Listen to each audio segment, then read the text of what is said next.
I know you love earning travel rewards and cash back, and that's why you're going to love Rakuten. With Rakuten, you can earn cash back on everything you need to book your dream trip, hotels, flights, rental cars, experiences, and more, while still booking through your favorite travel sites. And don't worry, cash back can be earned on top of earning the credit card points and the hotel and airline loyalty points that matter most to you, depending on how you make your booking. Plus, with Rakuten, you can also earn cash back on groceries and other purchases like electronics, pet supplies, and more.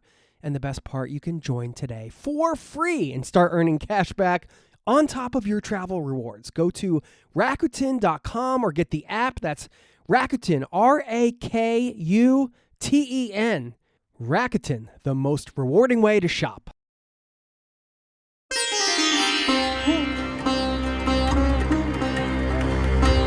You're listening to the Zero to Travel podcast, where we explore exciting travel-based work, lifestyle, and business opportunities, helping you to achieve your wildest travel dreams. And now your host, world wanderer and travel junkie, Jason Moore. Hey, it's Jason here with ZeroToTravel.com. Welcome to the show, my friend. Thanks for being here, letting me bring a little travel into your ears today. This is the show to help you travel the world on your terms, to fill your life with as much travel as you desire, no matter what your situation or experience. And I was out on a walk yesterday, and nature is always the best teacher if you sit down and pay attention to it. And nature taught me a big lesson yesterday that I wanted to share with you. It brought up two questions that I think can help with decision making, help you get crystal clear on what to do next in travel, in work, or in life. If you're feeling a bit stuck, this certainly helped me. I'll share that story in a minute. First, what is coming in this episode? This is a bit of a roundup of the most popular pieces I shared in the newsletter over the last month or so. This is a community-powered show. The newsletter is community-powered as well. And I thought, why don't I, instead of just kind of pulling some highlights from the newsletter, why don't I look at the most clicked articles that I shared? The most upvoted articles, if you will. And I figure if it resonates with the community over there and you're not on the newsletter list, which, by the way, you can join at zerototravel.com/newsletter, you might enjoy getting a recap, and also gives me a chance to riff on them a little bit more here in audio form, which is always fun. And here's what's going to come your way. You're going to hear some of the scientifically proven happiness strategies that actually work, and why one might not be the silver bullet everyone claims, although I'm still skeptical, even though this was a scientific study. Secondly, you're going to hear why acquiring dual citizenship might get tougher for some, in my opinion. And this is a bit of a call to action for those of you wanting a second passport one day. You're going to get some fun travel lists. Apparently, the community loves the travel lists as much as I do. So I'll highlight a few destinations from some fun lists and share a couple I thought were missing. We'll explore some otherworldly destinations, including an island with 700 species found nowhere else, what makes college towns such great travel destinations, and we'll uncover the number one place for raising a family, according to one article. You'll also get a couple bonus travel tips, a lovely quote to wrap it up, and hey, I might throw a dad joke in here at some point. Who knows? I got one queued up anyway. All right, let's dive in. Now, first, let me tell you this nature story. I was walking around the lake near my house yesterday, and it was kind of crazy because this pine tree just started raining down pine cones like crazy. Just like I heard them hitting the forest floor, just bam, bam, bam.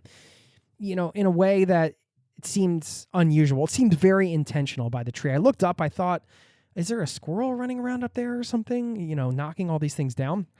And there wasn't. There were a couple birds, but they were small. I don't think that they were causing this mayhem. Anyway, it just felt to me like I was walking by the tree during this moment where the tree decided, yeah, this seems like a good time to drop a lot of my pine cones because it just rained for the last couple days, and yeah, everything seems fertile. I'm just going to go for it. And I'm just thinking, wow, the tree, like I'm witnessing the intelligence of the tree. This is incredible. Yes, I was sober, for anybody questioning it. Anyway, and then I also have been watching the bare branches from the bushes in my backyard just explode with green leaves over the last couple weeks. Like watching them as here in Norway in the spring, it's a bit of a delicate balance. You don't know when you'll get crushed with snow in the spring or when it's warm enough for, shorts or whatever. Like, we can go in and change, but the plants, they need to kind of understand. They need to feel it out. So I've been watching the bushes trying to like feel this out. Like, can I sprout my leaves now? Is it okay? Am I going to get frozen over tomorrow? And once they kind of decided, hey, we're good to go, they just blew up with green leaves. And it just reminded me that nature knows what it needs to do and exactly when to do it. And we are a part of nature, right? So the same should apply to us in theory. And when we're able to kind of tune out the labels and the fears and the anxieties and the noise and all the BS that kind of can cloud our judgment, maybe our past, different things like that.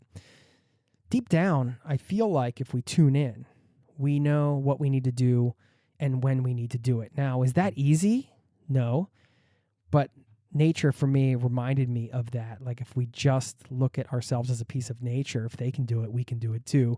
We're connected in that way. We're not separate. So I thought that was empowering, and it gave me some food for thought. And I came up with these 2 questions. Is there something you need to do? And are you doing it? So I'll leave you to ponder that. We'll get back to the interview in just a moment. I know you love earning travel rewards and cash back, and that's why you're going to love Rakuten. With Rakuten, you can earn cash back on everything you need to book your dream trip, hotels, flights, rental cars, experiences, and more, while still booking through your favorite travel sites. And don't worry, cash back can be earned on top of earning the credit card points and the hotel and airline loyalty points that matter most to you, depending on how you make your booking. Plus, with Rakuten, you can also earn cash back on groceries and other purchases like electronics, pet supplies, and more. And the best part, you can join today for free and start earning cash back on top of your travel rewards. Go to Rakuten.com or get the app. That's Rakuten, Rakuten. Rakuten, the most rewarding way to shop. Now, back to the show. Let's dive in to some of the highlights from the newsletter. Again, upvotes from the community, the most clicked articles shared in the last month or so. First one was an article from Psychology Today that listed 11 ways to be happier. By the way, I'll link up to these in the show notes. Now, I honed in on this article because it was pulled from 48 scientific papers and encompassed 65 individual studies. So I thought that was a pretty good basis to determine some ways to be happier, not in a sort of a clickbaity way, but in a meaty scientific way, let's say. And here were a few of the key takeaways. First of all, here were some of the evidence-based happiness boosting strategies I'll highlight from the article: expressing gratitude, being more social, acting happy, actually, particularly smiling. So if you're in a bad mood and you just smile, even though it does not feel genuine, that can apparently lead to happiness. I think we've all experienced that, and it does work. Can be hard to do sometimes. Seeking novelty, there's one for travelers. That's a big one for travel, I think. I always loved the novelty of a new place. And I think that's one of the reasons, when I think about it, why I enjoyed so many years out on the road nomadically, and I enjoy every trip I go on. It's that novelty factor. And then receiving financial support for underprivileged populations, obviously, can lead to happiness. And there was a surprising lack of evidence for meditation, believe it or not. The authors found, quote, surprisingly little support for many commonly recommended strategies for promoting happiness, including practicing meditation, doing random acts of kindness, or engaging in volunteer work, end quote. I'm skeptical of this one. I'm sorry. I know this was a scientific study, but I feel like if I take some time to breathe in the morning, I definitely feel a little bit lighter, a little bit more sort of energized in a way throughout the day. I don't know. Again, they did all this research, and they are scientists, and I'm not. But to me, some of those things, I'm a little skeptical of that conclusion. But anyway, it's what they found. And then happiness by subtraction was another thing. You could think about taking things away instead of adding things. The example they used is, quote, long-term periods of abstinence from social media Example, 1 month may ultimately enhance life satisfaction, end quote. So take from that what you will. If you needed a little happiness boost, there you go. There are some techniques for you today. Second article I want to highlight here was something I pulled from CNN Travel, where they talked about Italy slamming the door on citizenship through ancestry. Now, this was a way previously that you could get citizenship in Italy and thus access to the EU by pursuing citizenship through ancestry. From the article, they said a great-grandparent or even a great-great-grandparent from Italy used to be all it took to guarantee Italian citizenship. A surprise decree has now changed all that, making it harder for those with Italian ancestry to use bloodline as a pathway to become Italian, end quote. So the Italian government has tightened the regulations on this, and I highlighted this not just because it might impact some people. Yeah, there might be some people reading or listening to this that are pursuing Italian citizenship specifically. Most of you are not, I'm sure. But I do think this is a sign of a trend that is on the rise, is that some of these programs, there are other programs like this out there, and sort of tangential programs that can allow you to, I don't want to say backdoor into citizenship, but you can find other alternative ways. They could be on the decline.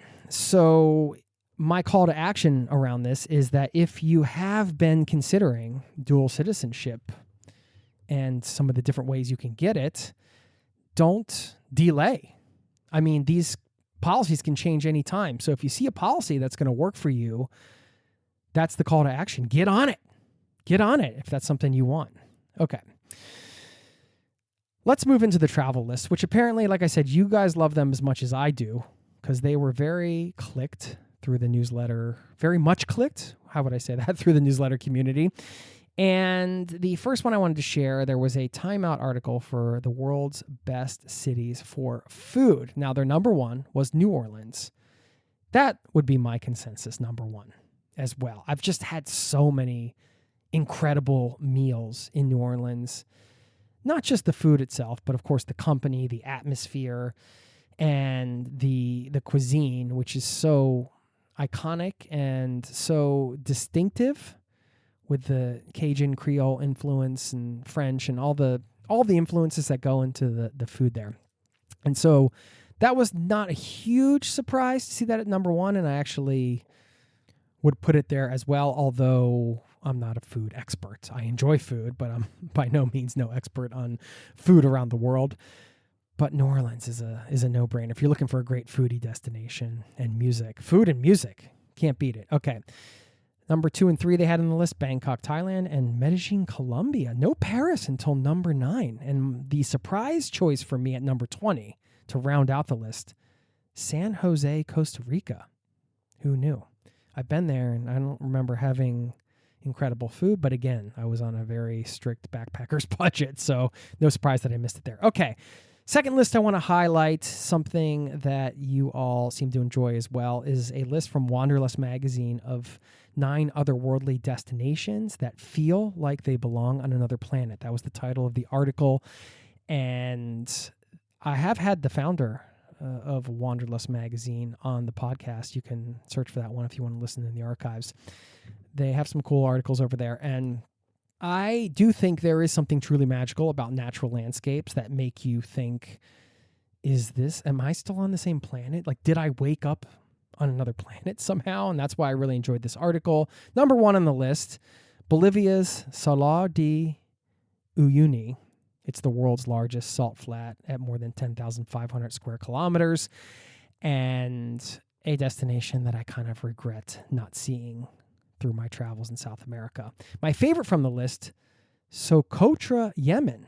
This is an island off the coast of Yemen. The article says, quote, the island is famed for its floral and fauna with over 700 species found nowhere else on Earth, the most recognizable of which being the dragon's blood tree. The island has all kinds of landscapes, from mountains and sand dunes to canyons and caves, and if you head offshore, there are hundreds of species of coral, including 5 that are endemic to the island. There's more than enough to see to fill a week's itinerary or more. That sounds awesome to me. That is a place I want to go. So that was like, of all the lists I've shared, even recently, and all the destinations I've talked about, this one really jumped out to me, and it looks like an incredible place. Now, what was missing from this list, in my opinion, a place that I've been that I really loved in Colorado, Great Sand Dunes National Park and Preserve, has the tallest sand dunes in North America. And of course, it's backed by these incredible Rocky Mountains. And I had a wonderful night or two, at least one night camping there with some friends and running up and down the dunes in the middle of the night and rolling around, laughing and having a great time. And that is a place that can make you feel like you're on another planet and is a lovely place to visit. We'll get back to the interview in just a moment. Now, back to the show. Last list I'll share. Oh, no, there's 2 more lists. Sorry. This one is the 25 best college towns and cities in the USA. This one was from Travel and Leisure. My favorite on the list, sorry, I got to go with Boulder, Colorado. Although, yeah, there's the college town section, but Boulder's much more than a college town, I would say. In that way, it's not a traditional college town in that, like, the entire town thrives just from the college. It has its own tech industry and businesses, and I think that Boulder would survive without the college there, actually, but it's a huge part of the culture there. And I just wanted to highlight 3 reasons why I think college towns are so fun to visit. Well, there's more than a few, but in a college town, you can generally find some more affordable food places and happy hours and things like that. Because as we know, students don't have a lot of money, but they still need to eat and go out. And you can kind of take advantage of that, if you want to say it that way, or at least indulge in some of the student infused discounts, let's call them. You want to see like a big sporting event, for example, or something like that. Those can be more affordable and you still get the fanfare. And then, of course, the last thing is that this is my favorite part. There's just a special energy that students bring to a college town that you really can't get anywhere else. You kind of know when you're in an American college town. It's just, I don't know, it's this feeling. It's not just the academia. It's something about the optimism, the youth. There's some kind of cocktail that goes into college towns that I don't know what it is, but something about it makes them special. And I do think it's also a chance to just indulge in kind of like that idea of being a student for a weekend. Like whether you went to college or not, you get to immerse yourself in that way and kind of be a part of the campus life for a week or a weekend or whatever you end up doing. And I don't know, it's fun. It's just a fun experience. So I've always enjoyed my trips to college towns, and I will continue to enjoy them. Missing from this list,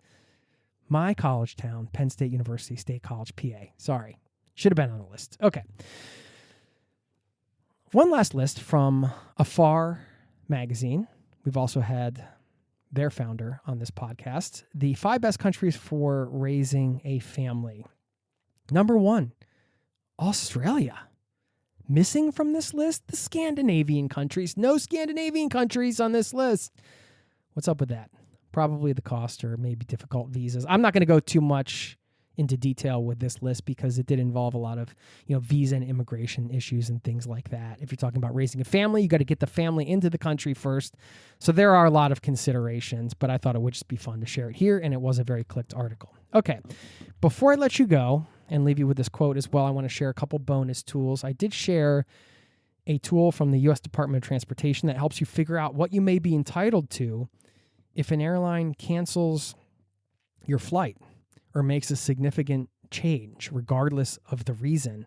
I'm going to link up to that in this show because if you think, even if you don't think, but you're unsure, you might be entitled to some money due to a delay or a cancellation. This is from U.S. Airlines specifically, not U.S. Airlines, but United States-based airlines. Then you should check this out because you don't want to miss out on compensation that's due to you. Okay, lastly, I just want to share quickly. If you go to zerototravel.com, yes, of course, you can sign up for the newsletter and you'll get news like this and some musings and things like that. But I also have a tab up on the right that it says best travel cards.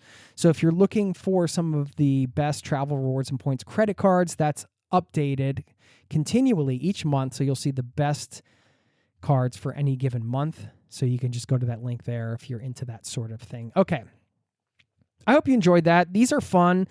It took me a little while to get going. I'll be totally transparent. I had to stop and record the beginning of this like 7 times. I had to turn around, take a deep breath, and just be like, okay, chill out. We're going to share all this. We're going to have fun. I hope I was presenting this information to you in a fun, enjoyable way.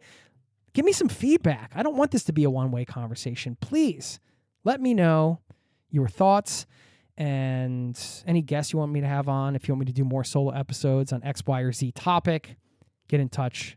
You know where to reach me. All right. I forgot the dad joke. I'll leave you with that quick, and then I'll leave you with this quote. I'll tell you what, getting paid to sleep would be my dream job. Gosh. Okay. You get it. All right. This quote from Walt Whitman, who said, happiness, not in another place, but this place. Not for another hour, but this hour. Thanks for listening, and I'll see you next time. Peace and love to you and yours. Cheers. This podcast has been brought to you by ZeroToTravel.com. Ideas and advice to make your travel dreams a reality.